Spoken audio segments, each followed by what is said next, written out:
প্রথমে বলে রাখি, এই গাছকৌটোটা আমার করা না। এই গাছকৌটোটা একজন ব্রাইড তার স্পেশাল ডেতে একজনকে কাস্টমাইজ করতে দিয়েছিল, বাট তার গাছকৌটোটা এরকম করে দেওয়ায় সে আমাকে ঘুরিয়ে আবার 3 দিনের মধ্যে এই সেম গাছকৌটোটার মধ্যে আমারই করা একটা কাজ দেখিয়ে বলেছিল সেম টু সেম করে দিতে, শুধু নামটা চেঞ্জ হবে। যাই হোক, তোমাদের সাথে একটা কথা শেয়ার করি। দেখো, অনেকে হয়তো অনেক কিছু ভাববে, অনেক কিছু খারাপ মন্তব্য করবে কমেন্টে, বাট একটা কথাই আমার বলার, আমি জ্ঞান দিচ্ছি না।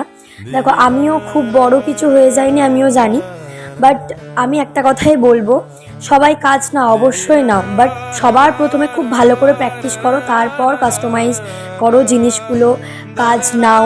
কারণ দেখো, এই কাজগুলো তো একজন তার স্পেশাল ডেতে তোমাদের থেকে বুকিং করছে, টাকা দিয়ে বুক করছে।